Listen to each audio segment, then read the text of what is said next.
एक गरीब आदमी बड़ी मेहनत से एक एक रुपए जोड़कर मकान बनवाता है। उस मकान को बनवाने के लिए वह पिछले 20 वर्ष से एक एक पैसा बचत करता है ताकि उसका परिवार छोटे से झोपड़ी से निकलकर पक्के मकान में सुखी से रह सके। आखिरकार एक दिन मकान बनकर तैयार हो जाता है। तत्पश्चात पंडित से पूछकर वह गृह प्रवेश के लिए शुभ तिथि निश्चित की जाती है। लेकिन गृह प्रवेश के 2 दिन पहले ही भूकंप आता है और उसका मकान पूरी तरह ध्वस्त हो जाता है। यह खबर जब उस आदमी को पता चलती है तो वह दौड़ा दौड़ा बाजार जाता है और मिठाई खरीद कर ले आता है।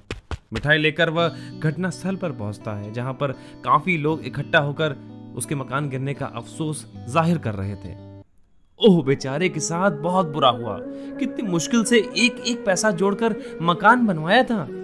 इसी प्रकार लोग आपस में हर तरह तरह की बातें कर रहे थे। वह आदमी वहां पहुंचता है और झोले से मिठाई निकालकर सबको बांटने लगता है।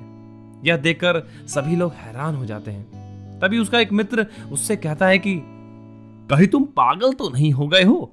घर गिर गया है, तुम्हारे जीवन भर की कमाई बर्बाद हो गई है और तुम खुश होकर मिठाई बांट रहे हो। वह आदमी मुस्कुराकर कहता है, तुम इस घटना का सिर्फ नकारात्मक पक्ष देख रहे हो मित्र, इसलिए इसका सकारात्मक पक्ष तुम्हें दिखाई ही नहीं दे रहा है। यह तो बहुत अच्छा हुआ कि मकान आज ही गिर गया, वरना तुम ही सोचो अगर यह मकान 2 दिन बाद गिरता तो मैं, मेरी पत्नी और बच्चे सभी मारे जाते, तब तो कितना बड़ा नुकसान होता। इसलिए कहता हूं, नकारात्मक दृष्टि को त्याग दीजिए। अपने घर में बच्चों तथा बुजुर्गों से कहिए, आप स्वस्थ रहिए, खुश हम आपको रख देंगे।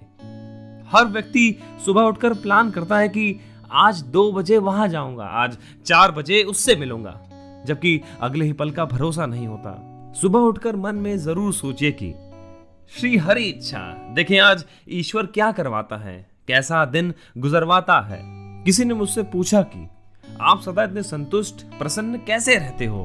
तो मैंने बताया, मैं जो सोचा वो हो जाता है, तो मैं प्रसन्न तथा मस्त रहता हूं।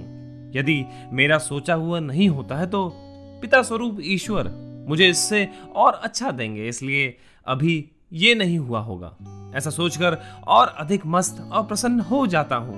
मैं मानता हूं कि जो है वो सबसे बढ़िया है, क्योंकि जो वो नहीं है वो अगर सबसे बढ़िया होता तो नहीं होता।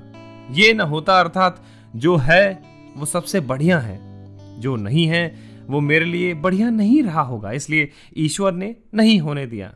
इसलिए कहता हूं, आप सभी स्वस्थ रहें एवं प्रसन्न रहें। और याद हमेशा रखिए कि किसी शायर ने खूब कहा है कि दुनिया का यही फसाना है, जो मिल गया सो मिट्टी है, जो ना मिले वो सोना है। इसलिए जो नहीं मिला है उस पे फोकस करने की बजाय जो मिला है जीवन में, आपको उस पे फोकस करिए।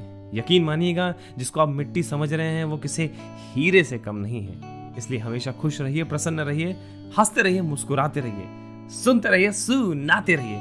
Story in box.